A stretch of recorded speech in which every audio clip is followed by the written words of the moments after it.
Meldi news. આજે હું તમને એવા માણસને મેળવવા જઈ રહ્યો છું જે આપની વચ્ચે પધારી રહ્યા છે.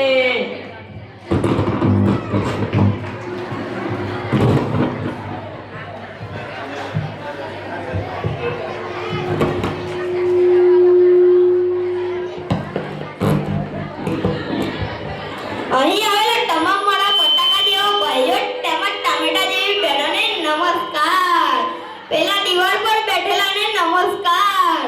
પેલી નમસ્કાર. આ મારા સાહેબ બહેનોને નમસ્કાર. નીચે બેઠેલાને નમસ્કાર. ઊભેલાને નમસ્કાર. આ સાહેબ બેઠેલાને નમસ્કાર. પેલી સાહેબ બેઠેલાને નમસ્કાર.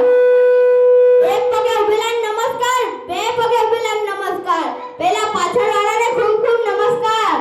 મિત્રો, હું મુખ્યમંત્રી પદનો ઉમેદવાર છું. આ મારો એસાઇનમેન્ટ છે.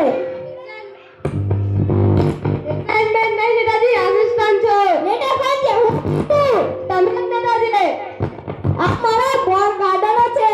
બોર ગાર્ડન નહીં, મારા બોડીગાર્ડ છે. નેતા કોણ છે? હું કેટલું તમે નેતાજી. આવો નેતાજી, તમારું સ્વાગત છે. અમારા સ્ટુડિયોમાં સ્નાન ગ્રહણ કરો. શું સ્નાન કરવાનું છે? પણ મહિનામાં એક જ વાર નાહું છું. નાહવાનું નહીં નેતાજી, તમને બેસવાનું કહે છે. ઓહ, આટલી ખુરશી મને મારું આપણ ના આવે. બેસી જાઓ, આવી રહેજો.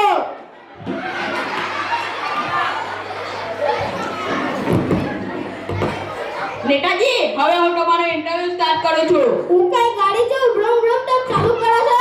અરે નેતાજી, વાતચીત ચાલુ કરવા કહે છે.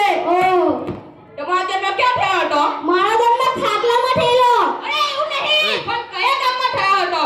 નાના જન્મેલા બાળકને નામ થોડું ખબર હોય. બરાબર ને મિત્રો? ચાલો થોડી જનરલ નોલેજની વાતો કરીએ. ઓ બોડીગાર્ડ. આ વળી જનરલ નોલેજ એટલે શું? સરકાર સામાન્ય જ્ઞાન. ઓહ, સામાન્ય જ્ઞાન. ચંદ્ર પર પહેલો પગ કોને મૂક્યો હતો?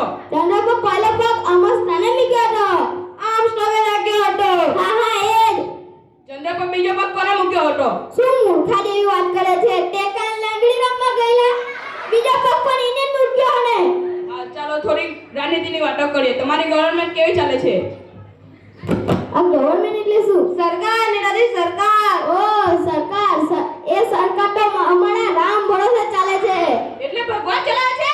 ના રે ના, આ મારો એસાઇનમેન્ટ જયરામ ભરોસે. એ બધું જ કામ કરે. હું તો ફક્ત અંગૂઠા લગાવું છું. ડેમોક્રેસી વિશે તમારો શું ખ્યાલ છે? આ વળી ડેમોક્રેસી એટલે શું? લોકતંત્ર નેતાજી, લોકતંત્ર. ઓહ, પ્રજાતંત્ર. પ્રજા દ્વારા લોકો કી એસી કી તેસી, એટલે હું કહું છું ડેમોક્રેસી. તમે પ્રજા માટે શું કર્યું? આવું ના બોલો નેતાજી, આવું ના બોલો. ચોમાસામાં રસ્તા બનાવ્યા અને શિયાળામાં ગાય ભેંસોને ઢાબળા ઉડાડ્યા. મત લોકો પાસેથી લીધા અને ઢબડા ગાય ભેંસને ઓડાડ્યા. દૂધ તો ગાય ભેંસ જ આપે ને. એ ઠંડીમાં મળી જાય, દૂધ કાથી મળે? 2 મહિના પહેલા તમારા માટે સામે આગળ લાગી હતી. તમે લોકો માટે શું કર્યું? જે મરી ગયા હતા એને દવાખાને દાખલ કર્યા છે અને જે ઘાયલ છે એને સ્મશાન ઘાટ. હજુ પણ એમને જીવતા કરવાની કોશિશ ચાલુ છે. અમેરિકાના વૈજ્ઞાનિકો એની પાછળ લગાડી દીધા છે. જે મરી ગયા એમને 25 રૂપિયાની રાહત અને જે ઘાયલ થયેલા છે એને 50 રૂપિયાની રાહત આપી છે. બસ બીજું મારાથી કઈ ના થાય. ધન્યવાદ. તમારું ચુનાવ ચિહ્ન શું છે? બાકલી. તમારા પ્રજા માટે સંદેશ શું છે? તમે મને બહુમતીથી મત આપી વિજય બનાવો અને જે દારૂથી ના માને એને બાટલી પીવડાવો. મોંઘવારી વધવાનું કારણ શું છે નેતાજી? લાગે છે દિલ્હીથી ફોન આવ્યો છે. Hello hello. જોયું દોસ્તો, આવા નેતા હોય તો આપણો દેશ બરબાદ થઈ જાય. આવા અભણ નેતા નહીં, પણ જે ભણેલા ગણેલા નેતાને મત આપી આપનું અને આપણા બાળકો અને દેશનું ભવિષ્ય ઉજ્જવળ બનાવવું. જય હિન્દ. ખૂબ સરસ, મજા આવી બાળકો. આવા અભણ નેતાને જો આપણે ચૂંટી લાવીશું તો દેશનું શું થશે? વિકાસ થશે કે દેશને ડૂબાડશે?